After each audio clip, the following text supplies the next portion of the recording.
Programme जायज़ा में फिर से हाजिर खिदमत हैं। आज हमारे मेहमान हैं जनाब हसन बुखारी साहब, जो पाकिस्तान पीपल्स पार्टी बरतानिया के सदर हैं। हम इनसे गुफ्तगू कर रहे हैं पाकिस्तान के मौजूदा हालात और पीपल्स पार्टी से चौथी बार इक़्तिदार में आने का मौका मिला है, क्या ये पाकिस्तान के मुस्तकबिल को महफूज मुस्तकबिल बनाने के लिए ठोस पॉलिसियाँ और हिकमत अमली इख्तियार किए हुए।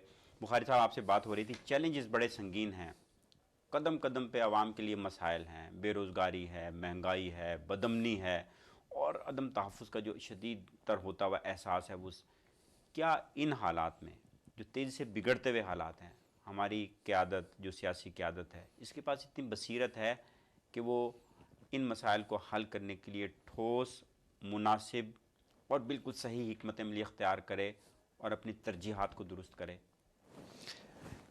मैंने जिस तरह पहले आपसे अर्ज़ किया कि मैं समझता हूँ कि पाकिस्तान की मौजूदा जो क़यादत है उसके अंदर बिल्कुल सियासी बसीरत ऐसी मौजूद है कि वो मुल्क को लेके आगे जा सकती है। जब मैं बसीरत की बात करता हूँ, कता कलामी की माज़रत के साथ, भुट्टो साहब, मोहतरमा बेनज़ीर भुट्टो और अब आसिफ ज़रदारी साहब, क्या ये जो सियासी बसीरत है इसका ग्राफ ऊपर की तरफ ले जा हो रहा है या ग्राफ नीचे की तरफ जा रहा है?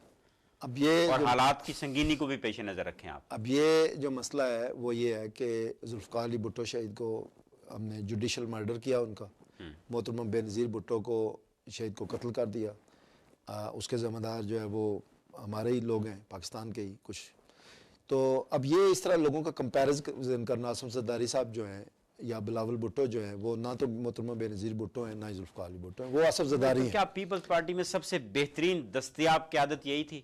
देखें, वो उस वक्त जो थी कि बिल्कुल आसिफ ज़रदारी साहब के बारे में मैं समझता हूँ कि एक तो ये मसला रहा है कि पहले दिन से ही जब वो गवर्नमेंट में आए, जब उन्होंने पीपल्स पार्टी की क़यादत संभाली, तो पहले ही दिन से ही उन पर एक तोपें और जो है वो चलनी शुरू हो गई। पहले दिन से ही उन पर तरह तरह के करप्शन के पता नहीं क्या क्या इल्ज़ाम जो है लगाने शुरू हो गए।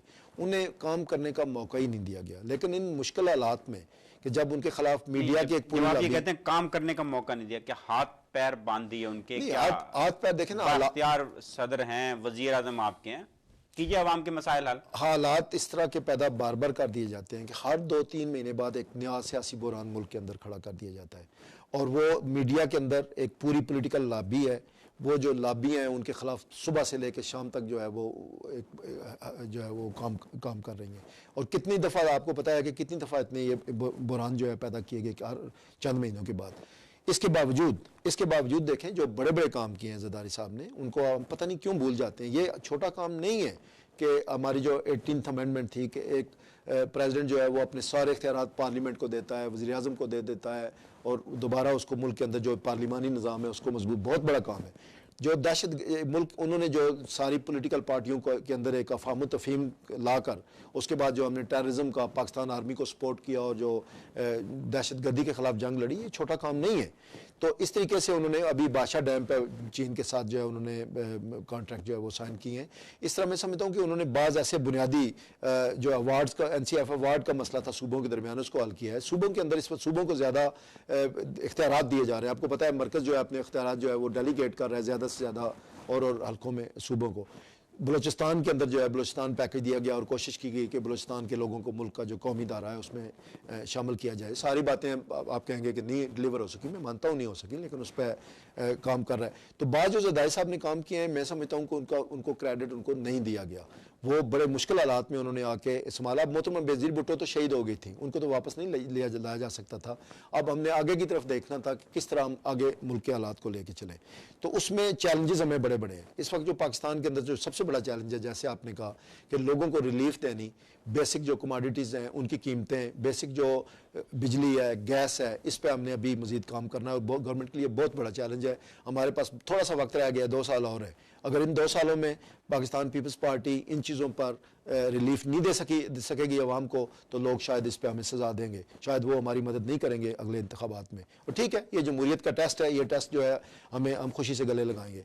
लेकिन उसके साथ साथ जो दूसरे टेस्ट है, हमें वो मुल्क के अंदर जो ये इंतहा पसंदी का जो जिन है, ये बहुत बड़ा चैलेंज है हमारी सारी सोसाइटी के लिए। और इस पर मैं समझता हूँ कि कौमी सोच लाने की पड़ेगी कि मज़हब का नाम इस्तेमाल करके, चाहे वो फौज का कोई हल्का हो, चाहे कोई वो पोलिटिकल पार्टीज़ हों, चाहे वो कोई दहशत गर्दों के ग्रुप हों कि इस्लाम का नाम बार बार ला के आप लोग इस्लाम मुसलमानों को कत्ल करना, मस्जिदों के अंदर खून लोगों को बहाना, मासूम बच्चों को, औरतों को कत्ल करना, पाकिस्तान की अफवाज पर हमले करना, पाकिस्तान की आइन की धज्जियाँ बखेरना, ये जो वो लोग कर रहे हैं वो पाकिस्तान के दोस्त नहीं है। और उस पर जो रिलीजियस पार्टियाँ खासकर ये उनके लिए बड़ा चैलेंज है।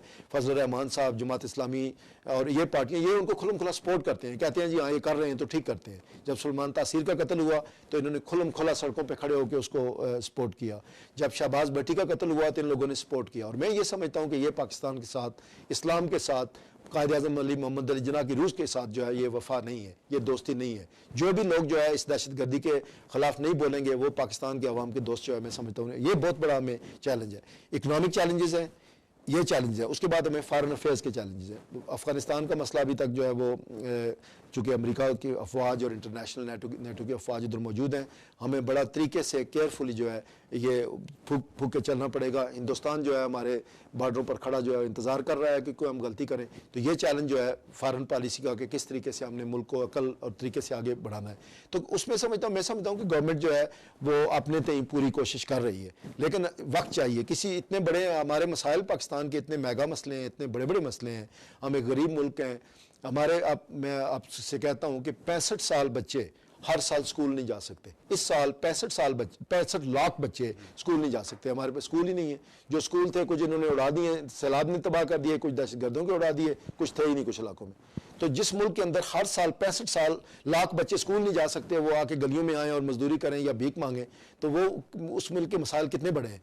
तीन और चैलेंजेस हैं जिसमें मैं गुफ्तगू और इन पे हमें जो है वो एक कौमी सोच भी अपनानी पड़ेगी। जो अपोजिशन अपने आप को कहती है, मियां नवाज शरीफ साहब है या शहबाज शरीफ साहब की हुकूमत है, जो पाकिस्तान का आधा मुल्क है उस पर जिनकी हुकूमत है जी। और वहाँ पे आधा मुल्क की हुकूमत इस तरीके भी है कि आपको पता है कि सेहत सूबाई मसला, तालीम सूबाई मसला, लॉ एंड ऑर्डर सूबाई मसला, जो है वो एजुकेशन सूबाई मसला। तो ये सारे की सारी पावर जो है तो वो मालियात का मसला उनका मसला। तो वो सारे अगर मसाइल फर्ज करें पंजाब में हैं तो उसको सारा वफाक को तो नहीं देना चाहिए इल्ज़ाम। वफाक का भी जो इकनॉमिक पॉलिसीज़ हैं या स्टेट बैंक की पॉलिसीज़ हैं वो भी उसको अफेक्ट करती हैं, लेकिन जो सूबा है उसमें भी उसका इतना बराबर का उनका हिस्सा है। तो ये है कि चैलेंजेस हमारे बहुत बड़े हैं। हमें अगर सबसे बड़ा हमारे सियासतदानों के लिए चैलेंज ये है कि हमें एक थोड़ी बहुत कौमी सोच भी अपनानी चाहिए, मुल्क का भी थोड़ा सोचना चाहिए। दो तीन और चैलेंजेस हैं। एक बड़ा चैलेंज नाइंसाफ़ी है। जब आम आदमी को इंसाफ नहीं मिलेगा तो उसके अंदर एक बगावत का जज्बा जो है वो बेदार होगा। जब वसाइल पे थोड़े से लोगों का कब्जा होगा, जब करप्शन बदउनवानी इंतहा को पहुँच जाएगी, एक अजीब व गरीब जो है वो रद्द-ए-अमल बेदार होगा। जब आबादी इतनी बढ़ जाए और मुसलसल उसमें इजाफा होता चला जाए तो वसाइल यकीनन कम होते चले जाएंगे, बेरोज़गारी बढ़ेगी, इसी तरह से बदअमनी बढ़ेगी, जराइम बढ़ेंगे। ये तीन जो बड़े मसाइल हैं इनकी तरफ ध्यान क्यों नहीं जाता हुकूमत का? बदउनवानी का खात्मा क्यों नहीं करती है हुकूमत? आपको जो है पहली बात तो आपने की है इंसाफ की। तो इंसाफ के हवाले से मैं पहले तो मैं इन तीनों मसलों पे आपसे मुत्तफिक हूँ कि ये हमारे सलमान तासीर का, शहबाज भट्टी का, ये अदालत को इस सिलसिले में कोई इंसाफ के तकाजे नहीं पूरे करने चाहिए? लेकिन अदालतों का बहुत बड़ा यहाँ पर रोल है। चूँकि जिस वक्त चौधरी इफ्तिखार साहब और वो सारी मूवमेंट चल रही थी तो हमें कहा गया कि अगर वो सुप्रीम कोर्ट के चीफ जस्टिस बन जाए हैं तो सब पाकिस्तान में बस हरियाली आ जाएगी और सब तरफ इंसाफ का बोलबाला होगा। बाज़ मसलों में उन्होंने अच्छा स्टैंड लिया है, लेकिन वो भी बाज़ दफ़ा हमारी अदालतें जो हैं वो चंद एक पोलिटिकल मसलों में ज़्यादा उलझ जाती हैं। सबसे बड़ा मैं समझता हूँ चैलेंज है गवर्नमेंट का भी है इसमें, यानी मैं कहता कि सिर्फ अदालतों की बात है, गवर्नमेंट का भी। लेकिन हमारी जो जुडिशरी है सबसे बड़ा चैलेंज तो है कि आम आदमी को इंसाफ मिले। आम आदमी आप चले जाएं, आप कामुके की किसी अदालत में चले जाएं, जेलम की किसी अदालत में चले जाएं, फैसलाबाद की किसी कोर्ट में चले जाएं मजिस्ट्रेट से लेकर, तो वहाँ पर आपको जो है वो हर आदमी मुंह खोले बैठा है, पूरी रिश्वत बददुआनी है, आम आदमी को कोई इंसाफ पाकिस्तान में नहीं मिल रहा। और ये इतना बड़ा ज्यादती है कि जब तक हम और ना उससे कारोबार चल सकता है, क्योंकि जब तक ये ट्रांसपेरेंसी नहीं आएगी, जब तक इस तरह की हम इसको ख़त्म नहीं करेंगे, उसके साथ साथ जो करप्शन है जिसकी आपने बात की, करप्शन तो आपके सोसाइटी के मैं समझता हूँ कि हर ऊपर के हिस्सों में, नीचे के हिस्सों में और सबके नीचे हिस्सों में, चूँकि नीचे वाले जब देखते हैं कि ऊपर वाले कर रहे हैं तो वो भी करते हैं, तो वो ये मैं नहीं समझता कि ये कोई एक पार्टी का मसला है। ये हमारे मुल्क का पूरा हमारा जो एक कल्चर बन चुका है कि भाई वहाँ पर करप्शन को टॉलरेट किया जाता है। शनाख्ती कार्ड से लेकर और पाकिस्तान के अंदर जो मेडिकल के दाखिला टेस्ट होते हैं, या पाकिस्तान की अदालतों से लेकर पाकिस्तान की यूनिवर्सिटियों तक, हर जगह इतनी बुरी तरह ये बदउनवानी सरायत कर गई है इसकी जड़ों को किस तरह से काटा जा सकता है? इसको जड़ों से उखाड़ने के लिए बहुत जो है, और इसीलिए मैं समझता हूं कि आज जुडिशरी को बजाय ऐसे रफाई किस्म के मसलों में उलझने के और अखबारों में हेडलाइन लेने के, हुकूमत के साथ मिलकर इनको बुनियादी तवज्जो ये देनी चाहिए कि हम अपने माशरे के अंदर आम आदमी को इंसाफ किस तरह दे सकते हैं। और ये जब तक जुडिशरी, हमारी इंतज़ामिया और जुडिशरी, जब तक ये मिलकर इस पे काम नहीं करेंगे, और पॉलिटिकल पार्टीज भी, पॉलिटिकल पार्टी इसलिए कि पॉलिटिकल पार्टी सारी हुकूमतों में है। नवाज शरीफ साहब के पास पंजाब की हुकूमत है, पाकिस्तान पीपल्स पार्टी के पास मरकज़ की हुकूमत है, ANP भी जो है वो भी मरकज़ की हुकूमत में शामिल है। तो पॉलिटिकल पार्टियों का भी इसमें बड़ा इंपॉर्टेंट रोल है। जब तक हम लोग मिलकर जो है वो और जुडिशरी को साथ में ला के और एक पक्का ये तैयार नहीं करेंगे, आपने अहमद काज़मी साहब की बात की कि भाई उनको आज की करप्शन, तो मैं कहता हूँ कोई वजीर हो, अगर वो करप्शन करता है तो उसको पकड़ना चाहिए, उसको अदालत में जाना चाहिए। अगर कोई बड़ा ब्यूरोक्रेट है वो करता है, कोई बड़ा पॉलिटिशियन करता है, कोई बड़ा सरमायादार करता है, तो ये इंसाफ कानून की नज़र में सब बराबर, किसी को बख्शना नहीं चाहिए, किसी को नहीं छोड़ना चाहिए। और इस पर हमें बिल्कुल एक पक्का तैयार करके लड़ाई करनी। फारूक लगारी साहब ने पीपल्स पार्टी की जो बेनज़ीर भुट्टो की दूसरी हुकूमत थी उसका खात्मा और बहुत सारे जवाब के साथ इस जवाब पे भी बनाया था कि आसिफ जरदारी साहब वजीर माहौलियात थे, इनकी वजह से करप्शन 10% और ये, तो जिस हुकूमत को करप्शन की बुनियाद पर ख़त्म किया हो गया हो, वो उस हुकूमत से कैसे तवक्को कर सकते हैं अगर वो इक़्तिदार में आ जाए कि ये करप्शन का खात्मा करेगी? आपका जो मुखालफिन का कहना है, आपका जो सवाल है उससे ये लगता है कि फारूक लगारी साहब ने जो किया वो ठीक किया। तो मैं उसको चैलेंज करता हूँ कि फारूक लगारी साहब जो है वो उस वक्त जो राइट विंग की लॉबी थी, जिसमें मुस्लिम लीग नवाज भी शामिल थी, नवाज शरीफ साहब और आर्मी का जो लोग थे, वो मिलकर लगारी साहब से ये काम करवाया गया। बाकी ये काम करने के लिए उन्होंने कोई ना कोई बहाने तो तलाश करने थे, तो ये बहाना तलाश किया गया जी कि इन्होंने ये करप्शन कर दिया। लगारी साहब ने जमहूरियत का मुल्क के अंदर जो तबाह करने में उनका बड़ा एक हिस्सा है, और ये तो बदकिस्मती की बात है कि वो उन्हें आर्टिकल 6 की वायलेशन के साथ होंगे। वजह क्या है? लोग मानते नहीं इस बात को कि आसिफ जरदारी साहब करप्ट नहीं थे या करप्ट नहीं है। देखें जी, आज देखें जब से पाकिस्तान पीपल्स पार्टी की हुकूमत आई है, कोई शख्स जो है वो अभी तक मैंने बहुत सारे ये इल्ज़ामात सुने हैं, बहुत सारे पंडित बैठ के ये इल्ज़ामात लगाते हैं, लेकिन किसी शख्स ने आज तक ये नहीं कहा कि जी आसिफ जरदारी साहब ने फलान जगह ये करप्शन की है। ये कोई नहीं है, ये एक जनरल बात की जाती है। अब जनरल बात का तो कोई जवाब नहीं दे सकता ना, स्पेसिफिक इल्ज़ाम क्यों नहीं लगाता कोई, ये क्यों नहीं कहता कि किस जगह पे आसिफ जरदारी साहब ने, मेरे ख्याल में जब से गवर्नमेंट में आए हैं कोई इस तरह की बात नहीं की। उन्होंने कोशिश की है, बल्कि उन्होंने अपने मिनिस्टर्स को, पार्टी की हायरार्की को, उनको सबको तंबीह की है कि हमें, और उन्होंने कहा है पार्टी को कि अगर हम ये हुकूमत क्लीन गवर्नमेंट चलाकर अवाम के मसाइल नहीं हल करेंगे, उनको रिलीफ नहीं देंगे, तो लोग हमें इस पर माफ़ नहीं करेंगे। ये एक तारीख का सफ़र है, और इस तारीख के सफ़र पर जनाब आसिफ जरदारी को पता है कि अगर हमने इस तरह की गलतियां की या करप्शन की, तो ना तारीख हमें माफ़ करेगी, ना हमें लोग माफ़ करेंगे। तो इसका फैसला तो तारीख करेगी। देखिए, ये जनरलाइज एलिगेशन जो है, इसका कोई जवाब नहीं है। इस पर तो जो मर्जी जिस पर कोई इल्ज़ाम लगाता रहे, लेकिन कोई स्पेसिफिक इस तरह की बात अभी तक सामने नहीं आई। ये जो पीपल्स पार्टी के बहुत सारे लोग हैं जिन्होंने भुट्टो साहब के दौर से शुरू किया और कुर्बानियाँ दी, बड़ी खुलूस नीयत के साथ मुल्क और कौम के लिए सोचा।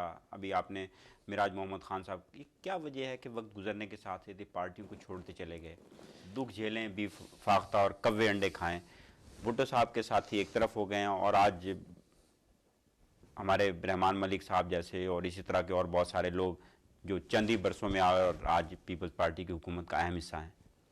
लेकिन पहली बात तो यह है कि रहमान मलिक साहब या कुछ दूसरे लोग जो है इस वक्त गवर्नमेंट में हैं, तो जिस वक्त मोहतरमा बेनज़ीर भुट्टो जो है मुल्क से बाहर थी, आसिफ जरदारी साहब जेल में थे, मुल्क से बाहर थे, तो रहमान मलिक साहब ने पिछले कितने साल मोहतरमा बेनज़ीर भुट्टो का बहुत साथ दिया। बल्कि वो जब उन्हें अपनी नौकरी छोड़ के मुल्क से बाहर आना पड़ेगा, तो सारे कागजात ला के भी उन्होंने मुखालफिन के बीबी के हवाले किए, और उन्होंने बीबी और पाकिस्तान पीपल्स पार्टी, यहाँ पर मैंने उनके साथ खुद काम किया है, उन्होंने बहुत काम किया। लेकिन दूसरी बात मैं आपको ये बताता हूँ कि जब कोई भी गवर्नमेंट आती है, कोई भी एडमिनिस्ट्रेशन आती है, तो ये तो बात होगी कि कुछ लोग आएंगे, कुछ लोग जाएंगे। अभी आपने लेबर पार्टी की, मैं यहाँ पे लेबर पार्टी का मेंबर हूँ, मैं आपको बताता हूँ कि डेविड मिलीबैंड और एल मिलीबैंड जो है, वो डेविड मिलीबैंड फॉरेन सेक्रेटरी था पिछली गवर्नमेंट में। इस दफ़ा वो इलेक्शन लड़ा, वो हार गया। उनके छोटे भाई एड मिलीबैंड जो है इलेक्शन जीत के लीडर ऑफ द पार्टी हैं, वो आजकल लेक्चर दे रहे हैं। ये तो एडमिनिस्ट्रेशन जो भी आएगी, जरदारी साहब जो उन्हीं लोगों को लाएंगे जिन पर उन्हें एतमाद है। तो इसकी आप वजह कोई भी दे सकते हैं। वजह ये दे सकते हैं कि जरदारी साहब जेल में रहे, जरदारी साहब अमेरिका में रहे, जिन लोगों को जानते थे, जिन लोगों पर उनका इत्मीनान था, जिन लोगों के साथ उन्होंने काम किया था, उन्हें आगे ले आए। कुछ लोगों के साथ मुमकिन है वो इतना इजी ना फील करते हो तो वो एडमिनिस्ट्रेशन में नहीं आए। तो ये तो पॉलिटिकल जो भी एडमिनिस्ट्रेशन आएगी इस तरह तो होगा, कुछ लोग आएंगे कुछ जाएंगे, और इस पर मैं नहीं समझता कि ये कहना चाहिए। और ये ज्यादा लोग वही बातें करते हैं जो पीपल्स पार्टी के मुखालिफ लोग हैं। आप हमसे ज्यादा हालात को जानते हैं, अंदर के हालात भी जानते हैं हुकूमत और अपनी पीपल्स पार्टी के। कहते हैं बेखबरी एक बहुत बड़ी नेमत होती है, जो बाखबर आदमी है उसके मसाइल कुछ और तरह के होते हैं। क्या इन हालात में, जब आप हालात को हमसे बेहतर जानते हैं, हुकूमत को या पीपल्स पार्टी को डिफेंड करना कुछ मुश्किल नहीं है? हुकूमत में जब आपकी पार्टी पॉलिटिकल हुकूमत में होती है तो उसको डिफेंड करना जो होता है हमेशा मुश्किल होता है। ये मैं आपको बता रहा हूँ। आज मैं फिर बरतानिया की मिसाल देता हूँ, हम इस मुल्क में रहते हैं। आज ज़रा आप लिबरल डेमोक्रेट वालों से पूछें और टोरी पार्टी से पूछें कि उन्हें अपनी पार्टीज़ को डिफेंड करना कितना मुश्किल है। ये मुश्किल होती है इसलिए कि जो गवर्नमेंट होती है उसकी जिम्मेदारी होती है कि वो लोगों को रिलीफ दे, हर मसले का हल करे। और जब कुछ मसले हल होते हैं, कुछ नहीं हो सकते, कुछ पॉलिसी से लोग इख्तलाफ करते हैं, कुछ इससे इतफाक़ करते हैं, तो ज़ाहिर है कि लोग आप पर तनकीद होगी। लेकिन मैं समझता हूँ कि हमें इस हवाले से देखना चाहिए कि पाकिस्तान पीपल्स पार्टी कितनी फ़राखदिली से मीडिया की, लोगों की, पॉलिटिकल पार्टीज़ की, अपोजिशन पार्टी की तनकीद को बर्दाश्त करती है। और हम खुलेआम टीवी चैनलों पे बैठते हैं, बाहर जाते हैं, मीटिंगों में जाते हैं, अपने आप को डिफेंड करते हैं। हमने आपको अपने आप हर वक्त आवाम के सामने रखा हुआ है। तो मुश्किल तो ये है, लेकिन बहरहाल एडमिनिस्ट्रेशन और गवर्नमेंट करना कोई आसान काम नहीं होगा। और चैलेंजेस भी मैंने जिस तरह पहले अर्ज़ किया, हमारे सामने बहुत बड़े बड़े हैं। और इन चैलेंजेस को जब हम कोशिश कर रहे हैं कि मसाइल को हल करें, कुछ होते हैं, कुछ में देर हो जाती है, कुछ नहीं हो सकते, तो जाहिर है कि लोग तो तनकीद करेंगे। तो ये तो मुश्किलात हैं हमारे लिए। आप एक रोशन ख्याल, तरक्की पसंद इंसान हैं। आपने पीपल्स पार्टी बरतानिया का बाकायदा इंतखाब लड़ा, सदर मुंतखब हुए। आप मोहतरमा बेनज़ीर भुट्टो के बहुत करीबी और बाएतमाद साथियों में थे। जब मिसाक जमहूरियत के मामला तय पा रहे थे, मुझे याद है रहमान मलिक के घर पे आप बिल्कुल दस्ते राज थे मोहतरमा के। लेकिन जब उनकी शहादत हो गई या